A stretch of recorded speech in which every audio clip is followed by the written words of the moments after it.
이더리움 52만 개를 보유하고 있습니다. 그에 따른 미친 전략들도 있고요. 샤프링크는 암호화폐 시장을 정확히 파악을 해서 완벽하게 이용하고 있습니다. 오늘 영상에서는 이 샤프링크 게이밍을 완전히 해부해 드리겠습니다. 자, 여러분, 오늘 제가 가져온 기업은 진짜 코인 시장과 주식 시장의 경계를 허물고 있는 아주 독특한 놈입니다. 바로 샤프링크 게이밍인데요. 이 회사가 지금 뭐 하고 있는지 아십니까? 미국 나스닥 상장사인데요. 무려 이더리움을 52만 개 넘게 사들였습니다. 이건 단순한 투자도 단순한 게임 회사도 아닙니다. 디지털 자산을 중심으로 아예 재무 구조를 재설계한 전혀 새로운 형태의 기업인 거죠. 이제부터 낱낱이 파헤쳐 드리겠습니다. 지난 뉴욕 증시 한번 확인할 건데요. 먼저 시장 지수 흐름부터 함께 보시죠. S&P 500 지수는 6,345포인트로 마감했습니다. 전날보다 45포인트 넘게 올랐고 상승률은 0.73%였습니다. 다우 지수도 81포인트 올라서 44,193포인트로 마감했고 나스닥은 무려 252포인트 상승했습니다. 1.2% 넘게 급등하면서 21,169포인트를 기록했습니다. 어제 나스닥이 크게 빠졌던 거 기억하시죠? 그런데 오늘 분위기가 완전히 달라졌습니다. 기술주 중심으로 강한 반등이 나왔고 특히 AI와 반도체 관련 종목에 저가 매수세가 몰렸습니다. 시장이 다시 리스크 자산으로 눈을 돌린 겁니다. 그리고 하나 중요한 포인트가 있습니다. 바로 연준 인사들의 발언인데요. 추가 긴축 필요성은 낮아지고 있다. 이런 식의 멘트들이 나오면서 시장에서는 금리 인상 안 하려나 보다 하는 기대감이 확산됐습니다.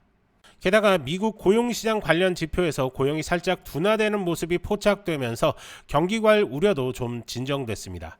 이런 배경들이 오늘 시장 상승을 이끌었다고 보시면 됩니다. 섹터별로 보면 반도체, 클라우드, AI 관련주는 확실히 강했고 커뮤니케이션, 소비재 섹터도 흐름 괜찮았습니다. 다만 유기가 좀 떨어지면서 에너지 섹터는 주춤했습니다.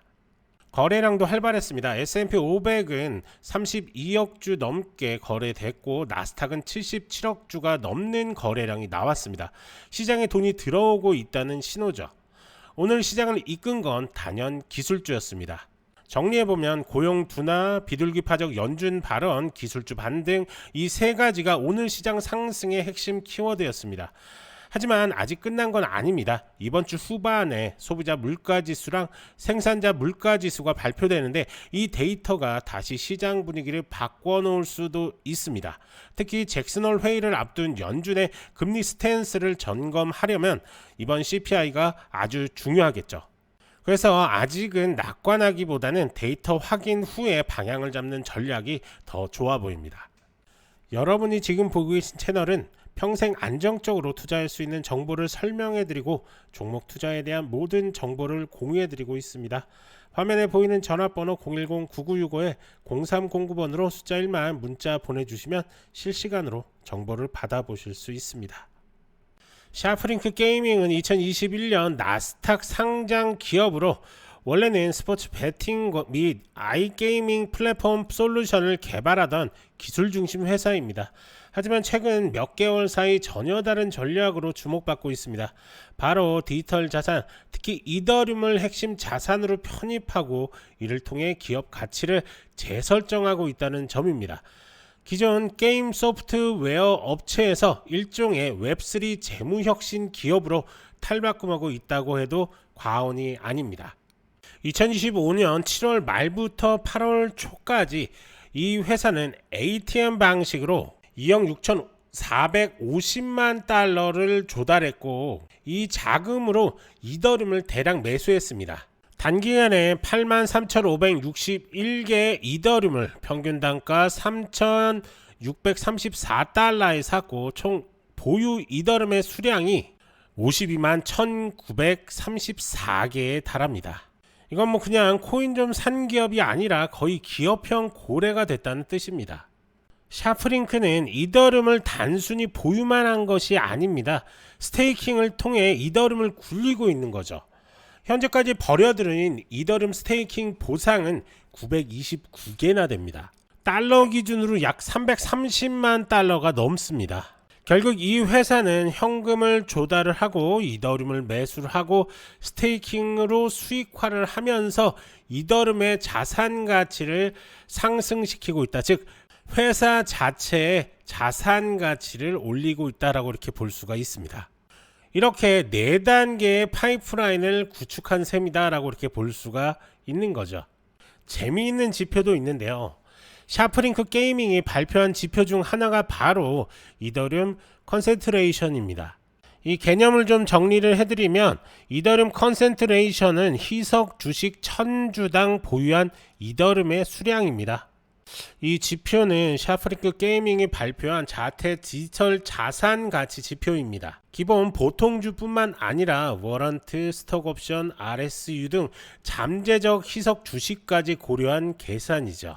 즉 이 수치는 기업이 보유한 이더리움이 투자자에게 주당 얼마나 노출되어 있는지를 나타내는 핵심 수치입니다.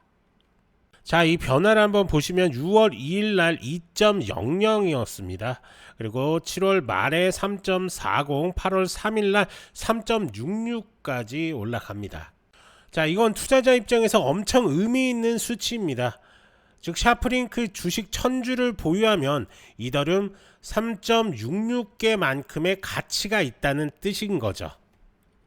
결국엔 디지털 자산과 연동된 새로운 형태의 상장 구조를 만들었다라고 이렇게 볼 수가 있는 거고요. 전통적인 재무제표에서는 보이지 않는 자산 가치를 반영하는 지표다라고 이렇게 생각하시면 좋을 것 같습니다. 마켓비트에 따르면 샤프링크의 기관 소유율은 13.75%로 보고되고 있는데요. 지난 24개월 동안 소액 투자 기관 투자자 2곳 밸류베이스 LTD와 터론켈리 파트릭만이 유입이 됐다라고 이렇게 나타납니다. 그러나 그룹포커스에서는 보다 명확하게 기관 소유율이 0.02%에 불과하다고 지적하며 기관 투자자들의 관심이 매우 낮은 수준임을 보여준다라고 이렇게 얘기를 했습니다. 결국에는 지금 기관들이 들어와 있는 양은 되게 극소수다라고 이렇게 보면 좋을 것 같은데요. 하지만 이건 기회로도 볼 수 있습니다. 왜냐, 이 구조가 더 명확해지고 이더리움이 계속 우상향할 경우 디지털 자산 기반 이더리움이나 기관 자금 유입 가능성이 폭발적으로 커질 수 있기 때문입니다. 하지만 리스크도 존재합니다. 이더리움 시세가 하락을 한다라고 한다면 샤프링크 자산 가치가 급락할 가능성도 충분히 존재합니다. 또한 주식 발행을 통한 희석 리스크 역시 항상 존재를 하는 거고요. 그리고 스테이킹 규제 이슈가 발생을 할 가능성 역시 배제할 수 없습니다. 그러나 앞서 말씀드린 대로 반대로 이더리움의 강세 흐름을 이어간다면 이건 디지털 자산 플러스 상장사 구조의 성공 사례 1호가 될 수 있겠죠. 혹시 이런 이슈들을 보면서 지금이라도 샤프링크 게이밍을 어떻게 해야 하나 고민되시는 분들 계시죠? 영상 하단 전화번호로 숫자 1만 남겨주시면 눌림목 구간, 목표가, 매도 시그널까지 공유해드리고 있으니까요. 부담 없이 문자 남겨주시면 됩니다. 간혹 이렇게 영상만 보시고 대응하시는 분들이 지금 계신데요. 문자 주셔서 직접 설명 들으시고 정보방에서 실시간 방송으로 좋은 종목들 설명 듣고 대응하시는 게 훨씬 더 도움이 많이 되시니까요. 편하게 문자 보내주시면 됩니다. 자, 계속해서 이야기 이어가겠습니다.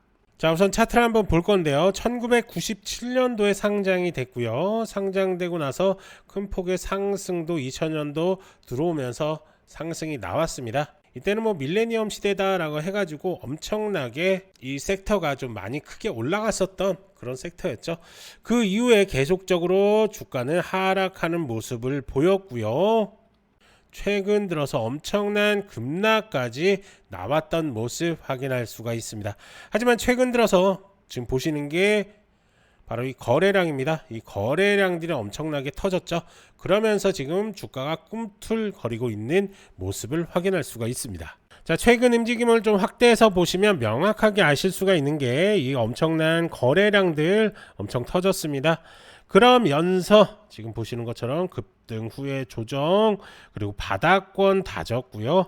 바닥 다진 후에 지금 반등 나오고 있는 그런 상황이다 라는 것을 알 수가 있습니다.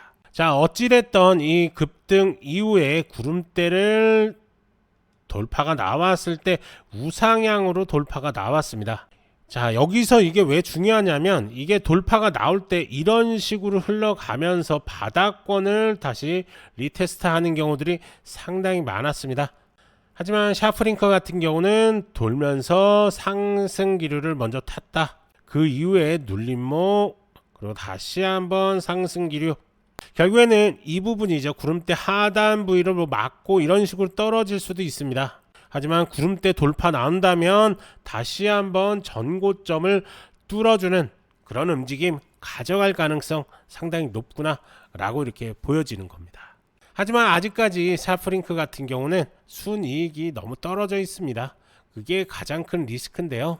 그리고 지금 이더리움이 어찌됐던 샤프링크 같은 경우는 이더리움의 급등이 나와야지만 이 주가가 좀 따라갈 수밖에 없겠다. 자, 이건 이더리움 차트인데요. 자, 지금 이건 바이낸스 차트입니다. 바이낸스 이더리움 차트인데 지금 보시는 것처럼 이 4,000달러가 돌파가 나와야 됩니다. 이걸 뚫지를 못하면 전고점 절대 못 갑니다. 그래서 이 구간에서 계속적으로 리테스트 하면서 뚫어주려고 하는 움직임이 나오는데요.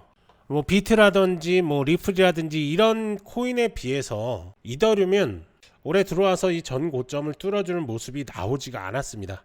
그래서 이걸 뚫어주는 움직임이 나온다면 엄청난 급등 나올 가능성이 상당히 높은데 최근 들어서 이더리움을 기관들이 많이 사는 모습을 확인할 수가 있습니다. 결국에는 그런 움직임 때문에 샤프링크 주가에 영향이 반드시 올 거다라고 이렇게 보여지는 거죠. 다시 샤프링크 차트를 한번 볼 건데요. 그래서 이 구간에서 이런 식으로 버텨주다가 어느 순간 뚫어주는 움직임이 나온다면 그때부터는 위로 쏟아날 가능성 상당히 높습니다. 그것만 기억하시고 대응하시면 정말로 큰 수익 가져가실 것으로 판단이 좀 듭니다. 샤프링크 게이밍은 이건 그냥 게임 회사가 아닙니다. 디지털 자산을 중심으로 기업 가치 구조를 재정의한 새로운 형태의 상장사다라고 이렇게 볼 수가 있는 겁니다. 이더리움을 믿는다면 샤프링크도 반드시 봐야 합니다. 코인판에서 벌어지는 일들이 이제는 상장사 재무제표에도 직접 반영되는 세상입니다. 더 많은 것들이 궁금하신 분들은 아래 전화번호에 숫자 1만 문자 남겨주시면 실전 대응 전략 공유해 드릴 테니까요. 꼭 한번 확인해 보시기 바랍니다. 오늘도 영상 시청해 주셔서 감사드리고요. 다음 영상에서 더 강력한 종목과 테마로 다시 인사드리겠습니다. 좋아요, 구독 한 번씩 부탁드리고요. 끝까지 시청해 주셔서 감사합니다. 남강호였습니다.